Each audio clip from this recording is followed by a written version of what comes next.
கர்த்தருக்கு ஸ்தோத்திரம். உலக மக்கள் அனைவருக்காகவும் பரலோகத்திலிருந்து இறங்கி வந்தவர் இயேசு கிறிஸ்து. இப்பொழுது என் மூலமாக உன்னிடம் அவர் பேசிக் கொண்டிருக்கிறார்.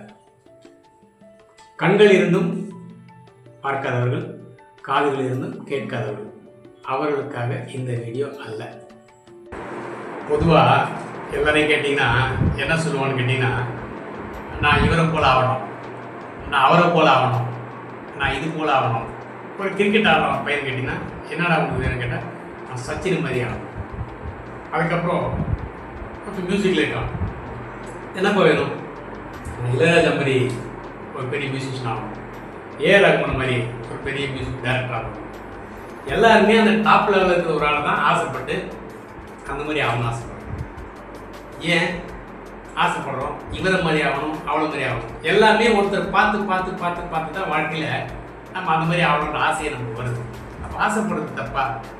நிறைய பேர் கேட்டால் ஆசையை துன்பத்துக்கு காரணம் ஒரு பக்கம், இன்னொரு பக்கம் பண ஆசை எல்லாத்தையும் வைக்க வேற இருக்கிறது, இப்படி இருக்குது. ஆனால் பைபிள் ஒரு வசனம் சொல்லியிருக்கேன்னா தெரியுங்களா, உங்களுக்கு என்ன வேணும் கேளுங்க, சந்தோஷம் நிறைவாகும்படி தர கடன் சொல்கிறார்.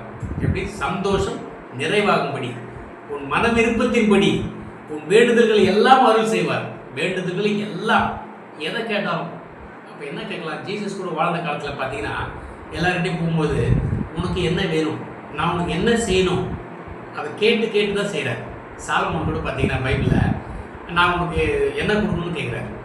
அவர் கேட்குறது ஞானத்தை, ஆண்டவர் ஞானத்தை கேட்ட உடனே கூடவே சேர்த்து அவருக்கு பணத்தையும் கொடுக்குறார், சொத்து கொடுக்குறார், சம்பத்தை கொடுக்குறார், ஆசீர்வாதத்தை கொடுக்குறார். நீ என்ன வேணும்னு கேட்காதனால தான் உனக்கு வாழ்க்கையில் எதுவும் கிடைக்கிறது இல்லை. வேணும்னு கேட்கணும்ல, என்ன வேணும்? ஒரு கார் வேணும். கார் வேணும்னா எவ்வளோ பேர் கார் வேணும், அந்த காரோட கம்பெனி பேருனா என்ன கலரு, அது என்ன பிராண்டு, எல்லா விஷயத்தையும் நீ கரெக்டாக சொல்லி கேட்கும்போது எனக்கு தெரியும். நம்ம பால் யாங்கிச்சோன்னு சொல்லி நிறைய பேர் கேள்விப்பட்டிருக்கு, ஒரு ஊழியக்காரர், பொறியாளர் இருக்காரு. அவர் இந்த விஷயத்த சொல்லுவார். ஆண்டவர்கிட்ட நான் ஒரு பொருளை கேட்டேன், அப்போ ஆர்டர் சொல்கிறாரு, அதோட ரொம்ப நாளாக கேட்டுக்கிற கிடைக்கல. ஏன் ஆர்டர் கேட்கும்போது அவரோட அளவை சொல்லுன்றார். அப்போ இத்தனை அடி நீளம் இருக்கணும், இவ்வளோ அகலம் இருக்கணும், இப்படி இருக்கணும்னு சொல்லி கேட்கும்போது உடனடியாக ஆர்டர் கொடுக்குறாரு. அது விசுவாசம். நீங்கள் விசுவாசம்னு சொல்லி வாழ்க்கையில் பார்த்துட்டு இருப்போம் தவிர வேணும்னு கேட்குறோம். என்ன வேணும் அப்படின்னு நம்ம கேட்கறதில்ல. இப்போ இவனை மாதிரி ஆகணும், அவனை மாதிரி ஆகணும்னு நினைக்கிறோமே தவிர அதுக்காக அவங்க வாழ்க்கையில் அவங்க என்ன கஷ்டப்பட்டுருப்பாங்க, எவ்வளோ நேரத்துக்கு ஒதுக்கி இருப்பாங்க, இதெல்லாம் உண்டு இல்லைங்களா? இது நமக்கு தெரியாது. ஆனால் இங்கே பைபிளில் கூட ஒரு விஷயம் இருக்குது.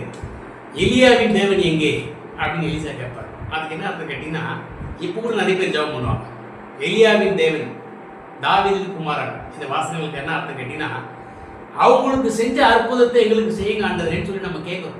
அங்கேருந்து கொண்டு வரும் பவர். எலியாவுக்கும் செஞ்ச அற்புதத்தை எங்களுக்கு செய்யுங்கன்னு எலிசா கேட்குறாரு. அப்போ பார்த்தீங்கன்னா ஆண்டவர் இன்னும் அற்புதம் செய்கிறார். ஒரு நாள் அந்த எலிசாவோட வாழ்க்கையில் பார்த்தீங்கன்னா, அவர் மலை மேலே உட்காந்து ஜெபம் பண்ணியிருப்பார். அவர் கூட கேயாசின்னு ஒருத்தர் இருப்பார். அங்கே அவரை சுற்றி அந்த நாட்டில் சிறிய நாட்டோட படத்தளபதிகள் சுத்தமாக அந்த நாட்டில் அவரை சுற்றி மூடிடுவாங்க. ராஜா அவரை அரெஸ்ட் பண்ண சொல்லுவார். ராணுவத்தில் ஃபுல்லாக மூடிடுவாங்க. ஃபுல்லாக மூடிட்டு இருக்கும்போது எலிசா கூலாக உட்காந்துருப்பார். கேயாசி அலறுவார், அவரோட அசிஸ்டண்ட். என்ன அலறுவார் கேட்டிங்கன்னா, என்ன நடக்குது இங்கே, நம்மளை சுற்றி வளைச்சிட்டாங்களே, இராணுவத்தில் சுற்றி வளைச்சிட்டாங்களே, நம்ம அவ்வளோதான் இன்னைக்கு காலி. அவங்க பயந்து அலறாரு. நீ கூட உன் வாழ்க்கையில் இப்போ கேட்டு உட்காந்துருக்கீங்கள, உன் வாழ்க்கையில் கூட ஏதாவது சுகர் 450 500 அப்படின்னு சொல்லிட்டு டாக்டர் சொல்லிட்டு இருப்பாரு. அட கடவுளை, அவ்வளோதான் இனிமேல் காலி, முடிஞ்சு போச்சு. உள்ளே போகும்போது நல்லா போயிருப்பா ஹாஸ்பிட்டல் உள்ள, வெளியே வரும்போது அப்படியே கூடி வர வேண்டியது, வேறு வழி இல்லை, முடிஞ்சு போச்சு லைஃப். எனக்கு கூட 450 சுகர் இருந்துச்சு என் வாழ்க்கையில். 450 சுகர், பிபி, பைல்ஸு, என்னெல்லாம் இருக்குதோ மொத்த வியாதி மொத்தமாக வாங்கி வச்சுருந்தேன். ஆனால் கர்த்தரோட கிருபையினால ஒரே ஒரு மாத்திரை கூட கிடையாது, ஒரு மாத்திரை கூட கிடையாது. இன்றைக்கி கிட்டத்தட்ட 25 இயர்ஸ் மேலே ஜபம் மட்டும்தான், வேறு எதுவுமே கிடையாது. எல்லாமே சரியாக போச்சு. இன்றைக்கி நார்மலாக உட்காந்துருக்கேன். எதை கொடுத்தாலும் சாப்பிடுவேன். இது கர்த்தர் செய்த அற்புதம். என் வாழ்க்கையில் செஞ்சவங்க செய்ய மாட்டாரா? எப்போ பார்த்தாலும் மாத்திரை இல்லைன்னா வாழ்க்கையை இல்லை, நம்ம வாழ்ந்துக்கிறோம். ஆனால் இயேசு கிறிஸ்து என்ன சொல்கிறாருன்னா, நானே உன் பரிகாரியாக கர்த்தர்னு ஒன்று சொல்கிறார். நான் தான் உன் பரிகாரியாக கர்த்தர்ன்றார். ஒரு நாள் பாருங்கள், மாத்திரையே வேலை செய்ய போயிடும். மாத்திரை போட்டு இது மாத்திரை வேலை செய்யுதுங்க, வேறு வழி கிடையாதுங்க அப்படின்னு சொன்னோடனே ஒருத்தவங்க சொல்கிறாங்க, போன வாரம் நான் நெரும்பூர்னு சொல்லிட்டு ஒரு இடத்துல சர்ச்சில் போய் பிரசங்கம் பண்ண போயிருந்தேன். பாஸ்டர் லூக்கா இருக்கிற சர்ச்சு. அந்த சர்ச்சில் பார்த்தீங்கன்னா ஒரு அம்மா வராங்க. 7 வருஷம் நான் மாத்திரையை போட்டு தான் தூங்குறேன், மாத்திரை போடாமல் என்னால் தூக்க முடியாது சொன்னாங்க. உட்கார வச்சு 5 நிமிஷம் ஜெபம் பண்ணி அங்கேயே தூங்க வச்சுட்டேன். 5 நிமிஷம் ஜெபம் பண்ணி அங்கேயே தூங்க வச்சுட்டேன். ஆச்சரியமாக பார்க்குறாங்க. என்ன நடந்துச்சுன்னா, அற்புதம் செய்கிற ஆண்டவர் நம்மளால முடியாது, ஆண்டவரால் முடியும், நம்மளால் முடியாது. நான் இந்த காணொலியில் சொன்ன ஒவ்வொரு வார்த்தையிலும் இயேசு கிறிஸ்துவின் இரத்தத்தை சாட்சியாக கொண்டு என்னுடைய சொந்த கருத்துகள் எதுவுமே இல்லாமல் பைபிள் மட்டுமே ஆதாரமாக வைத்து சொல்லப்பட்டவை. உங்கள் வாழ்விலும் அதிசயம் நிகழ வேண்டுமா? தொடர்பு கொள்ளுங்கள். தீர்க்கதரிசி அருள்.